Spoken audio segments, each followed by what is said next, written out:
നമസ്കാരം. നമ്മളിന്ന് സംസാരിക്കാൻ പോകുന്നത് മനുഷ്യരാശിയുടെ തന്നെ കഥയാണ്. അതായത് നമ്മുടെ പരിണാമത്തിന്റെ കഥ. നമ്മൾ എവിടെ നിന്ന് വന്നു, അതിലും പ്രധാനമായി നമ്മൾ എങ്ങോട്ടാണ് പോകുന്നത്, നമുക്കൊന്ന് നോക്കാം. മനുഷ്യന്റെ പരിണാമമൊക്കെ പണ്ടേ കഴിഞ്ഞില്ലെന്ന് നമ്മളിൽ പലരും ചിന്തിക്കുന്നുണ്ടാവും, അല്ലേ? കാരണം നമുക്കിപ്പോ ടെക്നോളജിയുണ്ട്, കിടിലൻ വൈദ്യശാസ്ത്രമുണ്ട്. അപ്പൊ പിന്നെ പ്രകൃതിയുടെ നിയമങ്ങളെ നമ്മൾ എന്നോ മറികടന്നില്ലേ? പക്ഷേ അതാണോ സത്യം? സത്യം പറഞ്ഞാൽ നമ്മുടെ കൺമുന്നിൽ തന്നെ പരിണാമം സംഭവിച്ചുകൊണ്ടിരിക്കുന്നുണ്ട്. അതും നമ്മൾ ആരും പ്രതീക്ഷിക്കാത്ത വേഗത്തിൽ. ഈ പരിണാമത്തിന് ജീവിക്കുന്ന ചില തെളിവുകളുണ്ട്. അസാധാരണമായ കഴിവുകളുള്ള ചില മനുഷ്യർ. ശരിക്കും പറഞ്ഞാൽ നമ്മുടെ കാലഘട്ടത്തിലെ സൂപ്പർ ഹ്യൂമൻസ്. നമുക്കവരെ പരിചയപ്പെടാം. ആദ്യം നമുക്ക് ടിബറ്റൻ പീഠഭൂമിയിലേക്ക് പോകാം. സമുദ്രനിരപ്പിൽ നിന്ന് ഏകദേശം 4500 മീറ്റർ ഉയരത്തിലാണിത്. അതായത് നമ്മളിവിടെ ശ്വസിക്കുന്നതിന്റെ ഏതാണ്ട് 60% ഓക്സിജൻ മാത്രമേ അവിടെയുള്ളൂ. അപ്പോ പുറത്തുനിന്ന് ഒരാളങ്ങോട്ട് ചെന്നാൽ ശ്വാസം കിട്ടാതെ ബുദ്ധിമുട്ടും. എന്നാൽ തദ്ദേശീയരായ ടിബറ്റുകാരോ അവരെ കൂളായിട്ട് മലയൊക്കെ ഓടിക്കയറും. ഇത് വെറും ട്രെയിനിങ് കൊണ്ട് മാത്രം കിട്ടുന്ന ഒരു കഴിവല്ല. ഇതവരുടെ ജീനുകളിൽ അലിഞ്ഞു ചേർന്നൊരു കഴിവാണ്. ജനിച്ചു വീഴുന്ന ടിബറ്റൻ കുഞ്ഞുങ്ങൾക്ക് പോലും രക്തത്തിൽ ഉയർന്ന ഓക്സിജന്റെ അളവുണ്ട്, നല്ല അതിജീവന ശേഷിയുമുണ്ട്. സയന്റിസ്റ്റുകൾ പറയുന്നത് എന്താണെന്നറിയുമോ? വെറും 3000 വർഷം കൊണ്ടാണ് ഈ മാറ്റമുണ്ടായതത്രേ. ശരിക്കും പറഞ്ഞാൽ മനുഷ്യ പരിണാമ ചരിത്രത്തിലെ ഏറ്റവും വേഗതയേറിയ അഡാപ്റ്റേഷനുകളിൽ ഒന്നാണിത്. ഓക്കെ, ഇനി നമുക്ക് മലമുകളിൽ നിന്ന് നേരെ കടലിന്റെ ആഴങ്ങളിലേക്ക് പോകാം. തെക്കുകിഴക്കൻ ഏഷ്യയിലെ ബജാവു എന്ന കടൽ നാടോടികളുടെ അടുത്തേക്ക്. ഈ ബജാവു ജനതയ്ക്ക് വെള്ളത്തിനടിയിലേക്ക് 70 മീറ്റർ വരെ മുങ്ങാൻ സാധിക്കും. ഒന്നാലോചിച്ചു നോക്കൂ, ഒരു 20 നില കെട്ടിടത്തിന്റെ അത്രയും താഴ്ചയിലേക്ക്. അതും ഒറ്റ ശ്വാസമെടുത്ത് ഏകദേശം 15 മിനിറ്റോളം അവർക്ക് വെള്ളത്തിനടിയിൽ ചെലവഴിക്കാൻ പറ്റും. ഇതെങ്ങനെയാണ് സാധിക്കുന്നത്? അവരുടെ രഹസ്യം ഒളിഞ്ഞിരിക്കുന്നത് അവരുടെ പ്ലീഹ അഥവാ സ്പ്ലീനിലാണ്. ജനിതകപരമായി തന്നെ അവരുടെ പ്ലീഹയ്ക്ക് സാധാരണയിലും വലിപ്പം കൂടുതലാണ്. ഇതൊരു ഇൻബിൽറ്റ് ഓക്സിജൻ ടാങ്ക് പോലെ പ്രവർത്തിക്കും. ആഴക്കടലിൽ മുങ്ങുന്ന സീലുകൾക്ക് സമാനമായ ഒരു അഡാപ്റ്റേഷൻ. ചുറ്റുപാടുകൾക്കനുസരിച്ച് മനുഷ്യ ശരീരം ഇപ്പോഴും മാറിക്കൊണ്ടിരിക്കുന്നു എന്നതിന്റെ ഏറ്റവും വലിയ തെളിവാണിത്.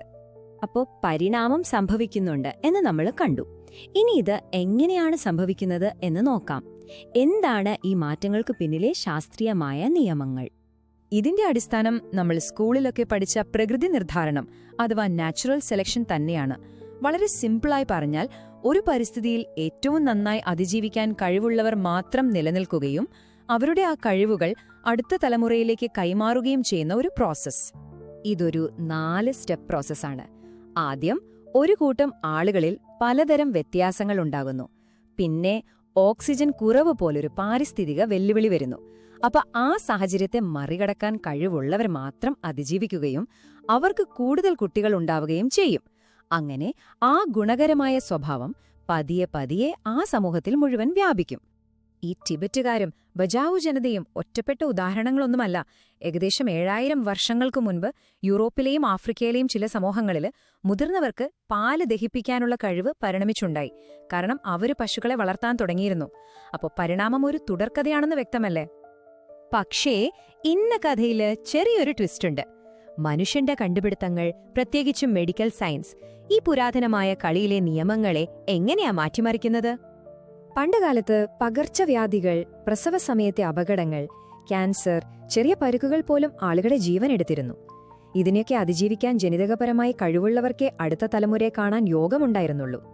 എന്നാൽ ഇന്ന് ആ സ്ഥിതിയല്ല. ആന്റിബയോട്ടിക്കുകളുണ്ട്, വാക്സിനുകളുണ്ട്, സുരക്ഷിതമായ സർജറികളുണ്ട്. ഇങ്ങനെ നമ്മുടെ ജനിതകപരമായ ദൗർബല്യങ്ങളെപ്പോലും മറികടക്കാൻ വൈദ്യശാസ്ത്രം നമ്മളെ സഹായിക്കുന്നു. ഒരുതരം സേഫ്റ്റി നെറ്റ് പോലെ. ഇത് നമ്മളെ ആ പഴയ ചോദ്യത്തിലേക്ക് തന്നെ തിരിച്ചെത്തിക്കുന്നു. പ്രകൃതിയുടെ തിരഞ്ഞെടുപ്പിനെ നമ്മളിങ്ങനെ തടഞ്ഞു നിർത്തിയാൽ മനുഷ്യപരിണാമം അതോടെ അവസാനിക്കുമോ? ഇല്ല, പരിണാമം ഒരിക്കലും അവസാനിക്കുന്നില്ല. പക്ഷെ അതിന്റെ വഴികൾ മാറിയേക്കാം. അപ്പോ നമ്മുടെ ഭാവിയെ രൂപപ്പെടുത്താൻ പോകുന്ന മറ്റു ശക്തികൾ എന്തൊക്കെയാണെന്ന് നോക്കാം. നാച്ചുറൽ സെലക്ഷൻ അഥവാ പ്രകൃതി നിർദ്ധാരണം കുറച്ചൊന്ന് സൈഡാകുമ്പോൾ ജനറ്റിക് ഡ്രിഫ്റ്റ് എന്ന മറ്റൊരു ശക്തിക്ക് പ്രാധാന്യം കൂടും. ഇവിടെ സംഭവിക്കുന്ന എന്താന്ന് വെച്ചാൽ, ഏറ്റവും ബെസ്റ്റ് സ്വഭാവം നോക്കി തെരഞ്ഞെടുക്കുന്നതിന് പകരം ചില ജനിതക മാറ്റങ്ങൾ വെറുതെ ഒരു കാരണവുമില്ലാതെ റാൻഡമായിട്ട് ഒരു സമൂഹത്തിൽ കൂടുകയോ കുറയുകയോ ചെയ്യും. ഒരുതരം ലോട്ടറി പോലെ. അതുകൂടാതെ എപ്പിജെനറ്റിക്സ് എന്നൊരു പുതിയ ഫീൽഡ് തന്നെയുണ്ട്. നമ്മുടെ ജീവിതശൈലിയും നമ്മൾ ജീവിക്കുന്ന ചുറ്റുപാടുകളും നമ്മുടെ ജീനുകളുടെ പ്രവർത്തനത്തെ എങ്ങനെ മാറ്റുന്നു എന്നാണിത് പഠിക്കുന്നത്. ഈ മാറ്റങ്ങൾ അടുത്ത തലമുറയിലേക്ക് കൈമാറാൻ സാധ്യതയുണ്ടോ എന്നതിനെക്കുറിച്ച് ഇപ്പോഴും വലിയ ചർച്ചകൾ നടക്കുന്നുണ്ട്. അപ്പോ നമ്മൾ ശരിക്കും ഒരു കവലയിലാണ് നിൽക്കുന്നത്. ഒരു വശത്ത് നമ്മുടെ പുരാതനമായ ജനിതക പാരമ്പര്യം, മറുവശത്ത് നമ്മൾ തന്നെ സൃഷ്ടിച്ച ഈ പുതിയ സാങ്കേതികവിദ്യ. ഇവ രണ്ടും കൂടിച്ചേരുമ്പോൾ മനുഷ്യരാശിയുടെ ഭാവി എന്തായിരിക്കും? ഉത്തരം കണ്ടുപിടിക്കാൻ ചിലപ്പോ നൂറ്റാണ്ടുകളെടുത്തേക്കാം. ഈ ഒരു ചോദ്യം നിങ്ങൾക്കായി വിട്ടുകൊണ്ട് നിർത്തുന്നു.